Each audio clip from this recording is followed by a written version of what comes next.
This is Resonance, a podcast for leaders that unpacks the power of song, silence, and strategy.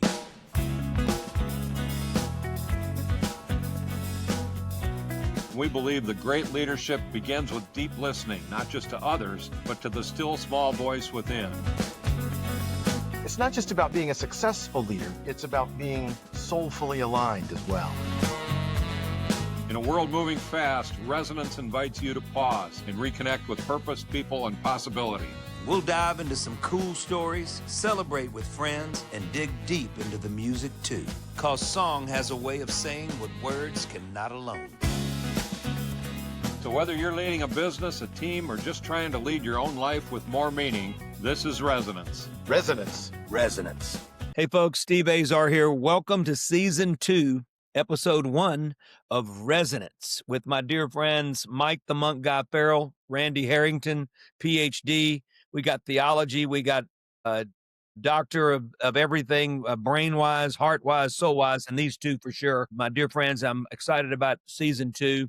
It's the new year, and we're going to talk a lot about how we get started, get clear, get focused, coming back from the holidays, get in shape from all that food we ate, especially Mike serving everybody lasagna, and now my household selling everybody lasagna. Next year, it will be Randy following the lasagna kick. Yeah, exactly. None of us are Italian. We'll have That's the okay. new Resonance lasagna recipe. Yeah. Well, we want your recipe. But, for Gwen and I, just to get things started, over the last probably handful of years, we sit and we go through, like on a spreadsheet, every single thing that's coming our way.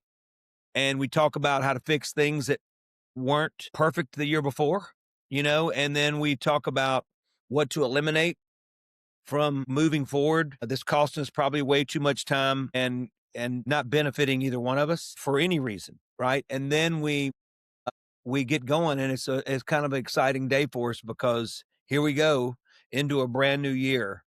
And it's really helped me personally focus on those things. And I feel like that it's made a big difference success-wise, because I was always one for just going in, right? And it's going to work out. Well, things don't always just work out. And a lot of times us singer-songwriters try to plant the circle into the square peg or vice versa. And we are determined, damn well determined, it's going to work this year. And Yep. it just doesn't. And at some point, reality has to set in. And once that does, I really think that that the focus allows you to really move the ball forward. And each year you do this, you really start to advance. And in your spiritual life, your physical life, your business life, your work life. And I think that over the years, I've really seen the difference for us, not only as companions, but in our businesses. And it's been a blessing, and it's been the pivotal moment and a pivotal part of our year to kick the year off like that. What about you, Mike? Well, yeah, I think, and we've talked a little bit about this on the show in the first season. Ann and I start that process in November when we go down to Arizona and spend 2 or 3 days doing that there, and then today we'll sit down and kind of map that out, and we'll create a vision board. We'll create, here's exactly what we want this to happen. Ann and I have been creating vision boards either together or on our own for the better part of 30 years now. So Wow. yeah, it's something that we both really feel strong about. And the other thing though that I think that people miss, and we hear, of course, it's New Year's Day, everybody's making their New Year's resolutions. We know in reality that most of those resolutions will be shot by January 17th. So that's the statistics behind it, And I think the one challenge, and I think, Steve, you kind of alluded to this with you and Gwen. You talk about the things that don't work, or that didn't work the way that you thought they should, or that you maybe shouldn't have done. And I think the one thing that a lot of times we miss when we start mapping out this year, whether it's personally or whether it's in our business or whatever, I think we forget about the idea of sort of what can we get rid of? What can we leave behind that either didn't work or wasn't good for us or took us in a wrong direction? Really thinking about what can we leave behind before we start thinking about what's going to go forward.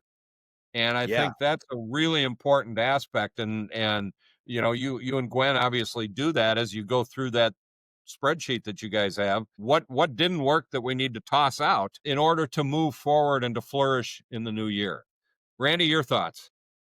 Yeah, I'm learning from you guys already. I mean, I think this idea of the vision board, I think we do some version of that verbally, but I think there's something to the idea that you actually put it into writing or make a physical entity of Yep. it. I think that's Yep. an important next step. I also feel like I'm one of the reasons I like the new year is because it's celebrated all over the world. It doesn't have the kind of cultural attachments that Christmas does. This is everybody does this, and everybody does it in weird ways. And if you go and take a look at like how different cultures and traditions deal with the new year, it's very different. Italy, you wear red underwear on the new year. I don't know why exactly, but that's a thing. In some of the Nordic countries, the first person to cross the step from midnight at the turn of midnight, that first person needs to be bringing something into the home that would hearken a new year, and often liquor is is included in that. Uh, but Bottle of champagne. yeah, the Greeks like to smash pomegranates. Other people throw plates and jumping over waves in the surf in Brazil. 7 waves is a way. So I just think that I really am fascinated by how all humanity seems to want to call out the fact that we're turning a page.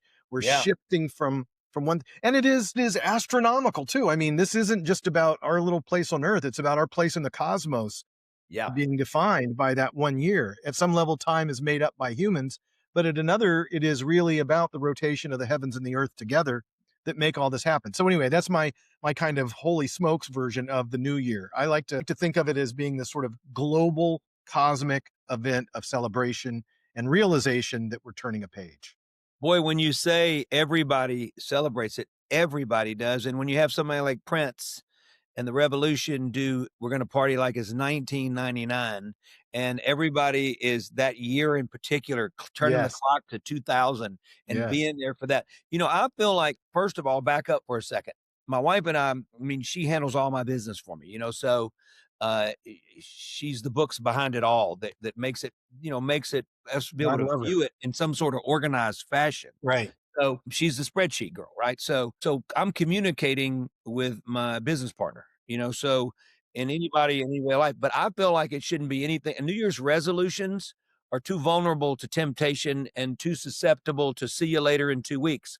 I think they should be called New Year's revolutions because you got to Ooh. really vote against some of these things that just constantly keep getting in your way, or you've got to revolt and you've got to arm yourself with the temptations and the mistakes that could be sitting there waiting in front of you, that you're responsible for a lot of people in your organization, for me, my band and everything. So I don't want to take a misstep that could cost a lot of people part of their livelihoods.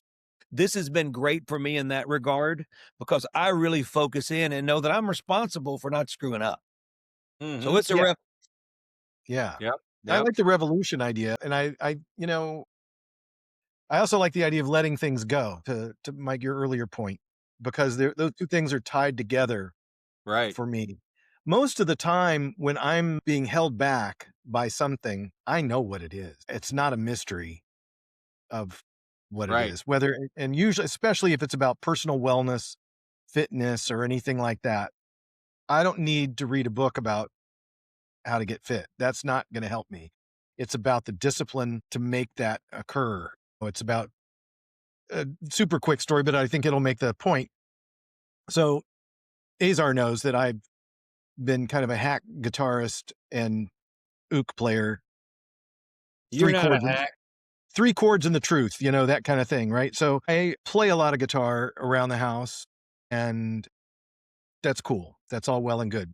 Well, I got into a habit of picking up the guitar at 10 p.m. and going to my little corner of the house that was all set up with all my stuff. And then I would play music, usually by putting on the Allman Brothers or something like that and sitting in with them. And I would play for maybe 2 hours, 2.5 hours. Ooh, And then I learned that I sounded a whole lot better if I had bourbon during those 2.5 hours. The quality of my guitar playing significantly increased no in my doubt. mind with a couple of shots of hooch, you know? And so Yes. then it's now, 12:30 or whatever, and I go to bed. And so I'm going to bed after having put 1,000 calories into my body just moments ago. And now my liver is going to be processing this. And I'd wake up in the morning going, "Oh, man, I don't know about this. I don't know about this." Turns out that if you don't drink bourbon, then you don't have that problem. And it took me like literally 2 years before I finally went, you know what? I bet there's a connection there. And if I, And he's got a PhD. yeah, Yeah, yeah, yeah, yeah. And I'm the guy that never drinks before I play. I gotta be on point. Now, these songwriter nights and stuff, it's different because you got 2 other people with you and you're sorta it becomes more of a festive party, so you can get away with that, but when I play live with my guys, you're, there's you're, no bigger high in the world than the feeling that I'm about to get, and I don't want anything to cloud that or fog that up. Absolutely. Yeah, yeah, So yeah, I've been really good about, during my lifetime of going like, I'm about to get high on playing on stage with these guys and in front of these wonderful people, and that is the greatest high on earth, you know? yeah. yeah, That's all I And yeah. for need. me, it was just finally saying, I just need to break this cycle. I just I'm need to still gonna stop it. I'm drinking bourbon. I just drank bourbon just before you, and so did Mike. So don't act like we're not throwing you under any bus. We're under the bus with you. Yeah. And you're not doing it during your work when you're consulting people, and neither is Right, Mike. You right, don't right, right, think right. you Yeah, gotta have a time to unwind, and I think Yeah, that's what you've been doing, Randy, and yeah, you have this wonderful affection for musical instruments, and you love talented artists, and Almond Brothers, a good one to be listening yeah, to at 10 PM and 3 PM and 1 AM, it doesn't matter, the right, Almond Brothers are right. great. But I think, Mike, wouldn't you agree that that you I think you have to have that moment for you, those hours for you, with or without the bourbon, with that instrument in your hand, because I think that resets you. And you're talking about the new year and everything getting reset and all that. I think you're constantly resetting yourself to be able to go do what you do for so many people. I just believe that that's a necessity. Yeah, and the other thing I kinda enjoy is using the year as a milestone marker of, what have I improved on? What do I still need to really work on? Or maybe there's new things I need to work on now that I didn't need to work on then because the world is different, everything is new. But I'm still trying to dance with retirement, I'm not there yet, but I'm I'm getting there, and that's a whole level of thought of, what does that mean and how do I go about it and what are we actually doing? And so I think that this idea of the new year is transitional. And the Tibetan people are fond of saying that these transitions are ripe with opportunity. This is where all opportunity occurs, is in the in between. It's in the in between that there's opportunity. And in betweens are everywhere. There's an in between eye blinks, between breaths. And if you kind of dial into this transitional point of being in between, like the new year, you can really begin to squeeze more opportunity out of it. So I am kind of a fan of New Year reflection. That's why I love this vision board idea very much. I think New Year's resolutions, sure, but I like the revolution idea where you're going to really commit to making some difference. And I'm going to add one more layer to that and say, what if we commit to not just make ourselves better, but to make people around us better or somebody out there better? That there's a absolutely. sense of compassion Mhm. uh, that's here. It's about helping others, not just Yeah, helping myself. I Although love it's that. true, you need to put your own oxygen mask on first, right? So you can't be helping anybody if you're a hot mess. Right. And Right, right, Yeah, right. yeah, and I think for me, I look at it from a perspective of, and you guys know, I pick a word of the year, and I've done this for quite a while. Last year, you saw my little sign; it was capitalized. This year's word for the year, and I'm announcing this now on January 1st. This year's word for the year is impact. Everything that I do, I want it to have impact. make a And difference.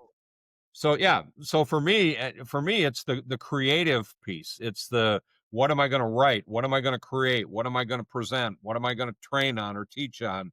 What am I going to coach on?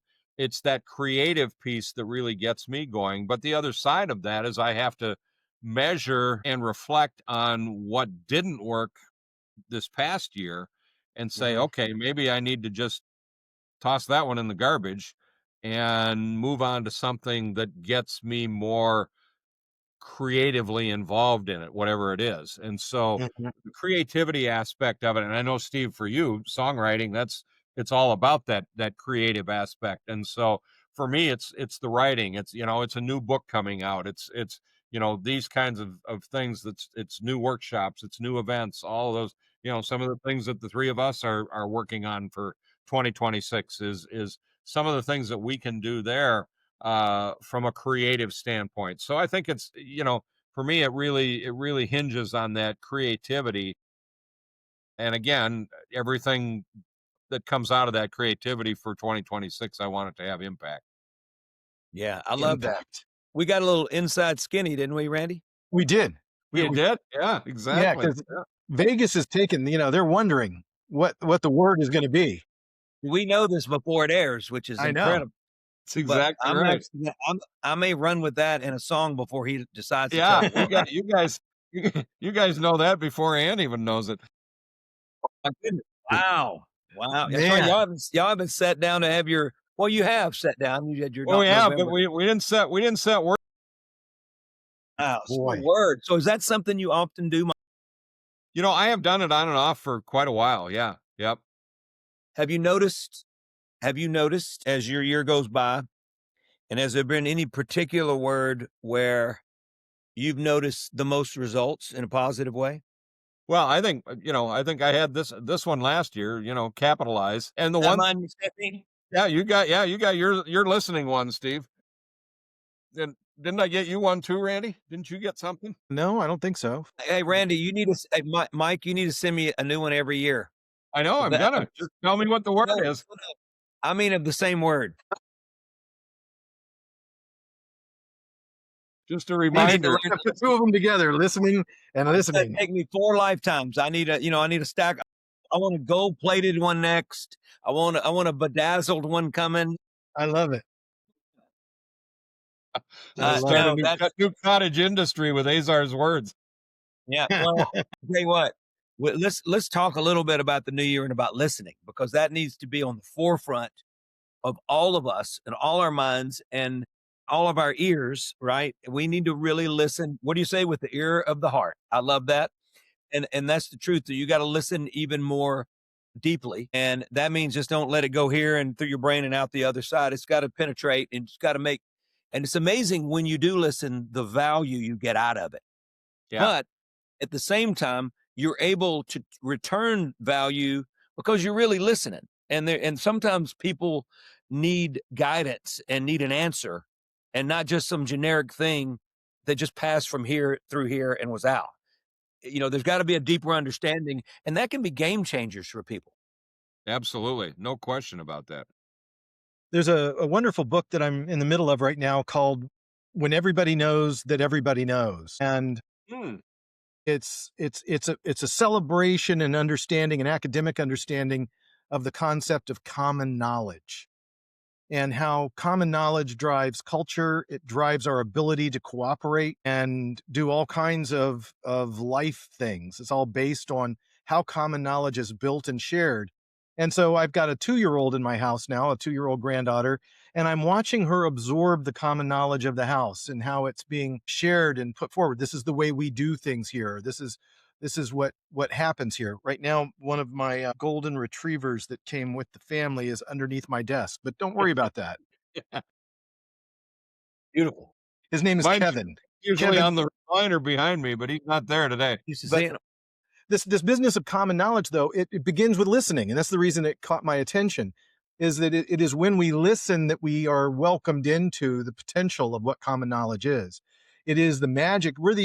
There are other species that communicate and communicate pretty well, better than we ever thought, Mhm. but nobody has the planning capabilities and symbolic manipulation capabilities that humans do. Yeah.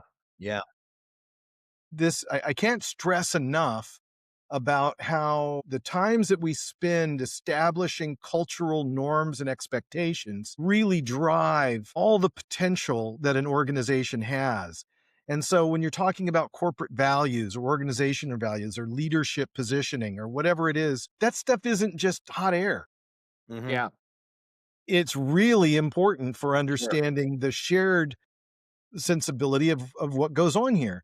And you can take a look at very well-run organizations, and we've talked about them before. If you take a look at the Chick-fil-A's of the world and others, where there is a set of cultural expectations that are made clear, and those expectations exist for the customer, for the suppliers, for the employees. They're universal. They exist for everybody. It's not like, oh, one set for one and one not for the other.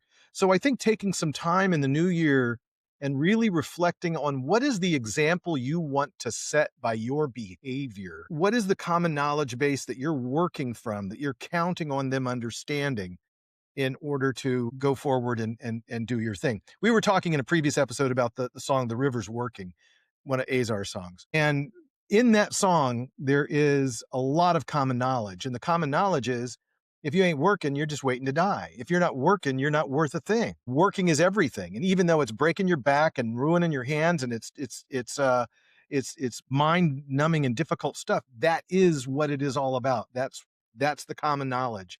And then the river playing almost this huge role in all of You that. got me trying to remember my lyrics and I'm stumbling because I like it. Because you're mixed. If you're not working, you're just waiting to die. And if you're Yeah, not living, if you're not working, you're just living a lie. that's it. And if you're not, I can't even remember my words. What's wrong? When I'm waiting, if you're not living, you're just waiting to die. So you Yeah, roll with the flow and you don't ask why when the river's working. there you I don't go. think it's quite right, but I haven't No, but said.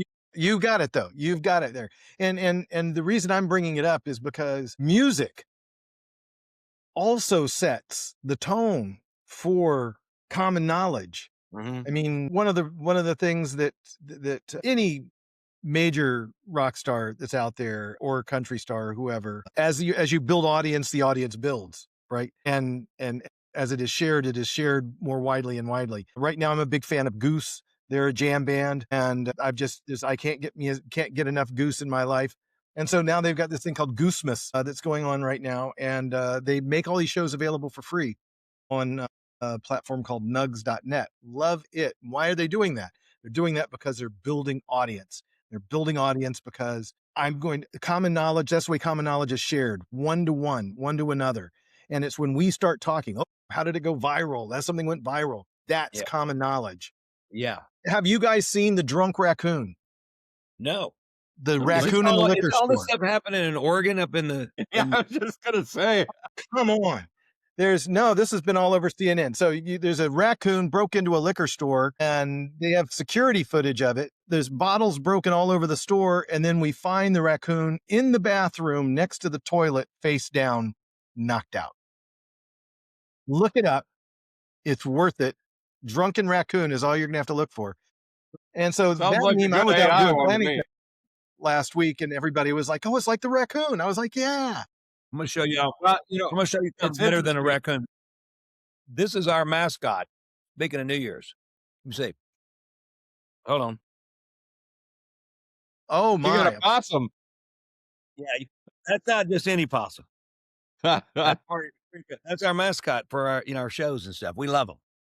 And possums are interesting animals, that's for They're sure. so Yeah, cool they looking. are. Yep, yep. So Randy, it's interesting. You talk about common knowledge, and I want to just go off a little bit on the root of common because Please. it also gets to the root of community. And Yes. I think then we talk about this idea of values and culture and all those kinds of things. But I would argue, and I talk a lot about this in my work, I would say that those things can't happen without the foundation of community. That's right. Community goes much deeper than this idea of culture, and I think culture is one of the most abused terms in the business world today, and everybody wants to chase culture, but when you get deeper than culture, you get into this idea of community. And of course, Saint Benedict talks about this. This is one of the tenets of the rule of Benedict, is is how we live and work and pray in community. And this idea of community really goes much deeper from a standpoint of compassion, of empathy, of listening, of presence, of authenticity. Those are the types of things that build community. And in order for you to have shared values, in order for you to have good culture, if you're not exercising those foundational pieces of community first, it's all a facade because it's gonna fall apart. And I think a classic example of that is seeing some of the various culture building programs that have happened since COVID. And since all of the things that happened in the world, a lot of those culture building programs have fallen by the wayside. They didn't get the results that they thought. They didn't, number one, a lot of them did them for the wrong reasons. But the other side of that is that they didn't feel like they got the results. Well, they didn't get the results because they were built on a foundation of sand. When you build those things on a foundation of stone, like community, like the principles of community, then it's much easier. And so I think as you think about 2026, for those leaders that are listening to this, thinking about your organization and thinking about your business and what that looks like, is it built on that foundation of community? Is it built on those principles that allow people to feel like they matter? There you Mhm. go. And I love Zach Mercurial's book that came out last fall, The Power of Mattering, and it really talks about how making your people matter goes so much further than anything else you can do in your organization. Yeah. How do you make a relationship profound, right? Yep, You communicate.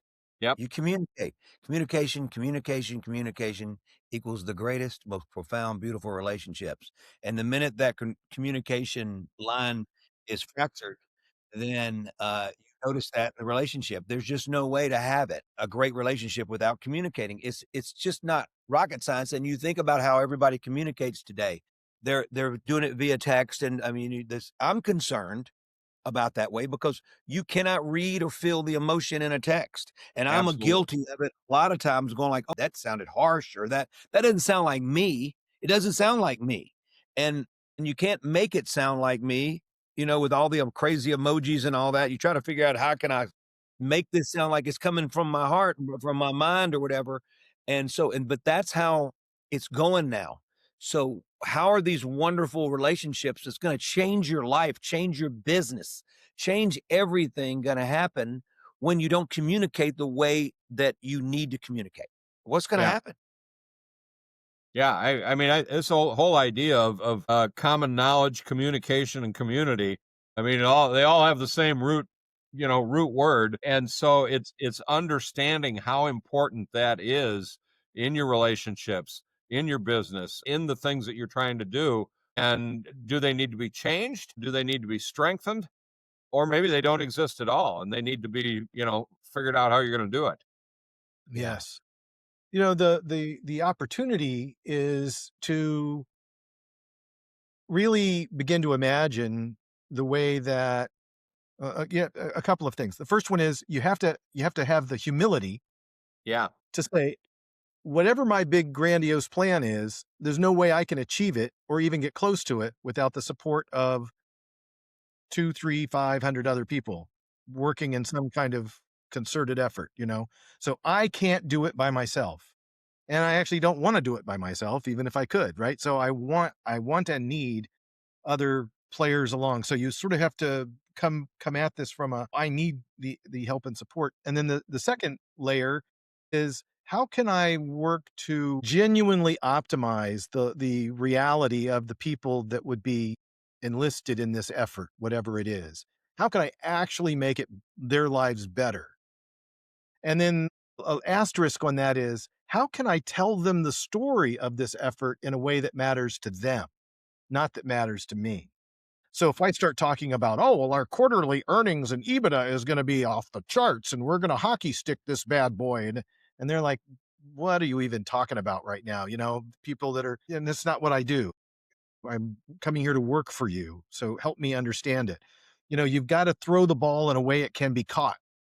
right. That's the trick. And so it's not just about what's in your head.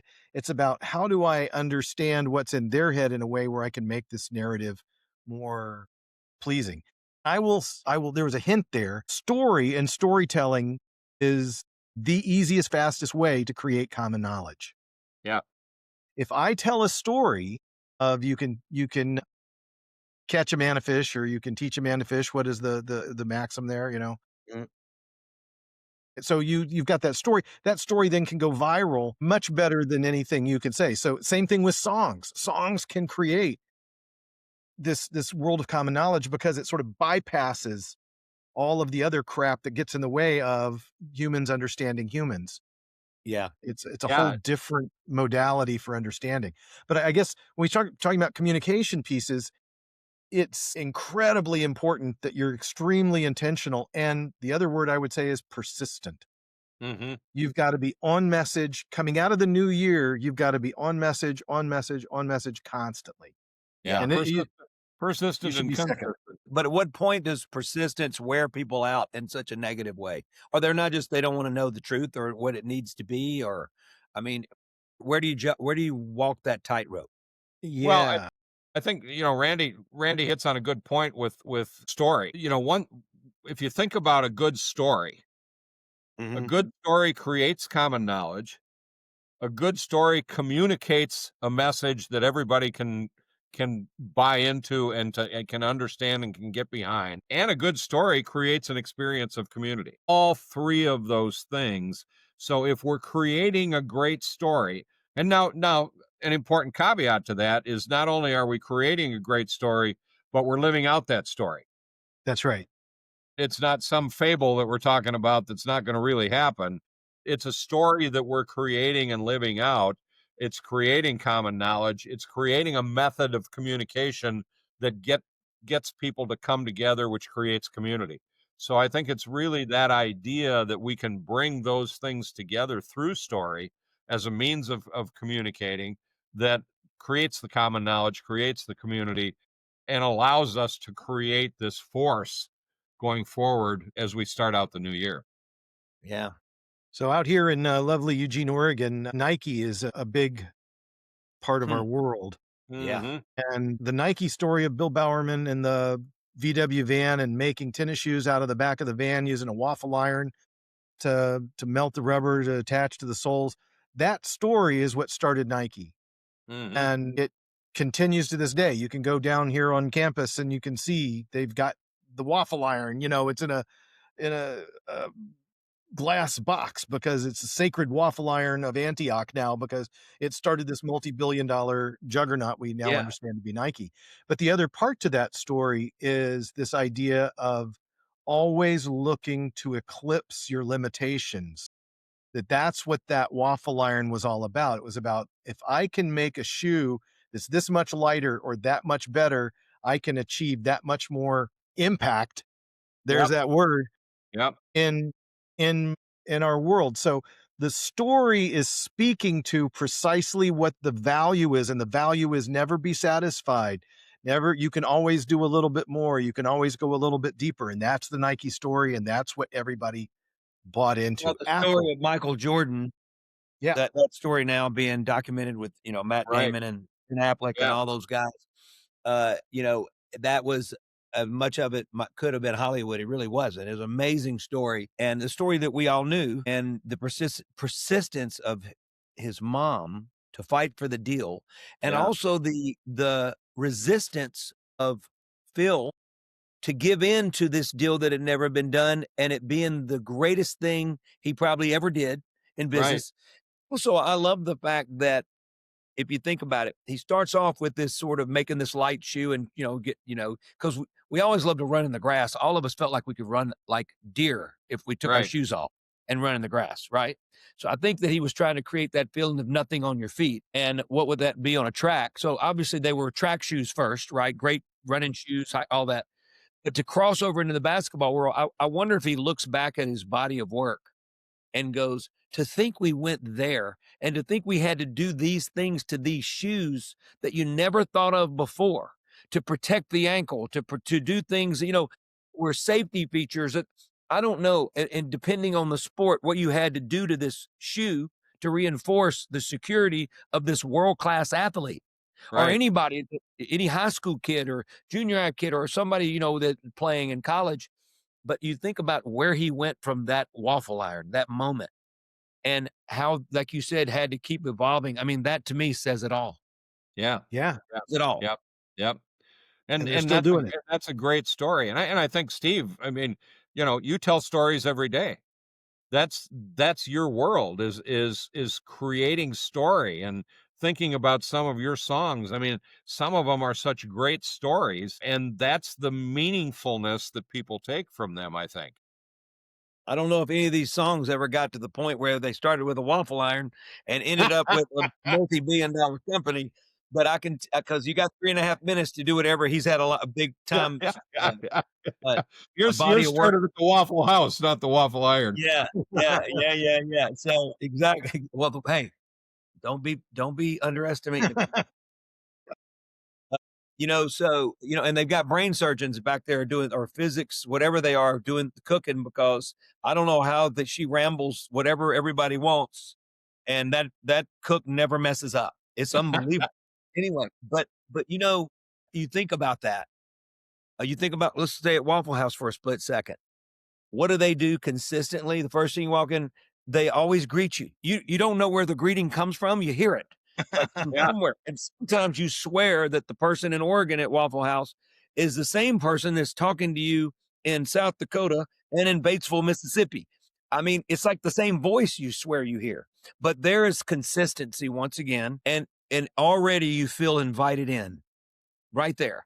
And I feel like companies like that, you talk Chick-fil-A, and I didn't think about Chick-fil-A. What do they have? You feel happy. The people are happy. They're friendly. And so that's sort of, do the people delivering to them have to have that same spirit? Do the people they buy from, their suppliers? I mean, if that's the case, that's a pretty dang cool thing, yeah, because the customer leaves feeling really good when you leave Chick-fil-A. yeah. That's right. Yeah, yep. One of And the great, yeah, ideas you're hitting on, Steve, is I think a big trend that we're going to see in 26 and beyond, and that is strategic planning occurring not just with the individual company, but with the company and their major suppliers and the network that allows that company to exist.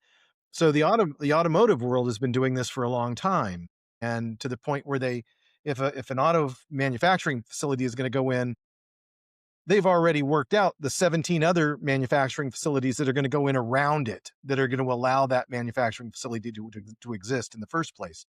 But I think normal businesses are beginning to do that too. Hospitals about 5 years ago started doing this, building care and resource centers that are hybrids, so that because they know what they're going to need to have if that hospital is going to be effective.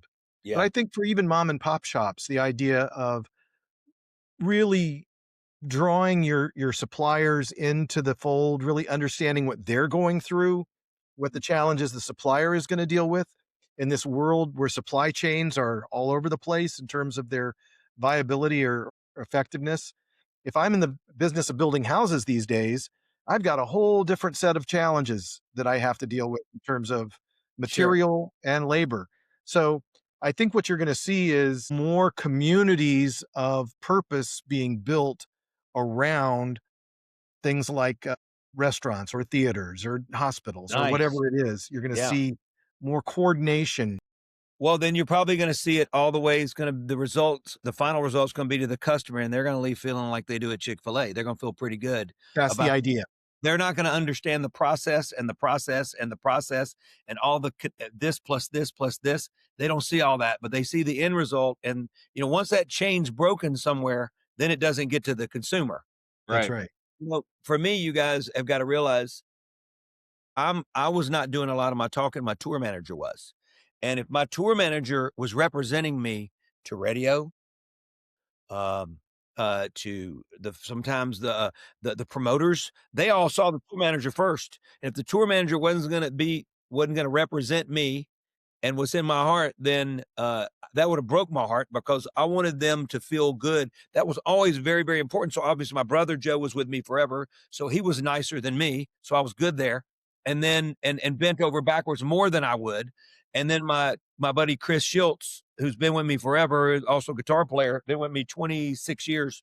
he took over tour managing, and he's nicer than I am. So I knew that I needed somebody in that position always that I could count on, that wouldn't spoil the day and wouldn't Right. mess up the potential of what we're trying to do. And that's build relationships on the road to come back to play that venue because that promoter liked us, to come Yes, back. Because if that tour manager is a jerk, or if your managers or your agent's a jerk, then guess what? I'm a jerk. that's right. And you cannot have that. So there's a good example of what we're talking about, even in my business, how important it is for everybody to be on point to represent I guess I'm the final product in a world. And that, so if they don't do that, then we don't come back to play Portland, Oregon, because or Sioux Falls, South Dakota, because the promoter said I was a jerk and he never even Yep, talked to me. yep, Right. yep. Yeah. Yeah. So those Yeah. things are Yeah. important, interesting. It's interesting. I wrote about that back in 2007 in my first book, Ultimate Breakthrough Planning. I've I got it talked right here. about Yeah, there you go. I talked about strategic alliances, and that was one of the elements that needed to go into your strategy and your planning, and that you needed to make sure that your strategic alliances were solid, because your business can only grow based on the support and the help that you get from everybody else. Yeah. And I think that's really important. And I think the other thing, getting back to kind of where we started as we sort of circle back and end this up, but this idea of letting go of things that didn't work, I think as we begin to look at that, what are some of the things that we've done in the past, whether it's the past year or longer than that? What are some of the things that we've done in the past that didn't serve us well? I mean, I've had a lot of strategy planning sessions with clients here over the last 2+ weeks. One of the things that they seem to think about is this idea that we need to create more, and we need to create another program, or we need to create another offering, or we need to create another product, or whatever the case may be. And one thing that I really try and emphasize with them is, make sure that what you've got is good and working first before you start creating something else. That's right. Nice. And of course, Steve, you and I have had these conversations about golf shirts. I'm at the point now when, if I've got to go out and buy a new golf shirt, I have to get rid of one because Yeah. there's no more room in the closet. Yeah. And they're pretty dang thin, by the way. Yeah, exactly. Takes a lot of Well, golf what are you shirts. going to get rid of in this new year's? With that, Randy, Yeah. why don't you bring us home? Well, I think that we found our way home. We started with this idea of the new year as a transition, and now we somehow wound up realizing that community ends up being what the celebration is all about. That the community is a part of that, and that community is the foundation of everything that we're going to do. And so, if we don't understand the community, if we don't know the community we're in, we have work to do. Then we have to find a way to support that community, and then New Year's revolution. That's what we New got. Year's revolutions for sure, absolutely. But I think most important, just to have the sense of page turning, and that there is a new opportunity in front of you, and it's time to embrace that, and have that story to tell that is going to make a difference in the lives of the community that you're a part of, or want to be a part of. Absolutely. And it is going to be delightful for us to be working together through 26, having conversations about who knows what, having guests on, and we look forward to sharing this And conversation. our goal and what we seem to be right in front of us is we're going to take this show on the road. And that's Absolutely. going to be a beautiful thing, to be a part of some conferences and all that. And we're excited about that opportunity for sure. Yeah, no question, no question. And you'll want to make sure that you stay tuned for next week, because next week Steve and Randy are going to reveal their words for the year. There's a word. It might be X'd out. It could be You know what? I'm really good at a lot of words, but I'm not good at one. you're doing better all the time, my friend. Oh, folks, now you can see I have a little work to do. Yeah. Well, with that, Happy New Year, everybody. Thanks for joining us. Season 2 of Resonance is off and running, and we're going to drop every Thursday morning. So stay tuned there. Go to your favorite platform, check us out, comment, give us a thumbs up. Also, go check us out. You can see the video version of this on YouTube, and go to resonanceleader.com, and you'll find all the links there to all your favorite platforms. Thank you for listening. And guys, we'll see you again soon. Happy New Take Year. care. Happy New Year. All right, take care.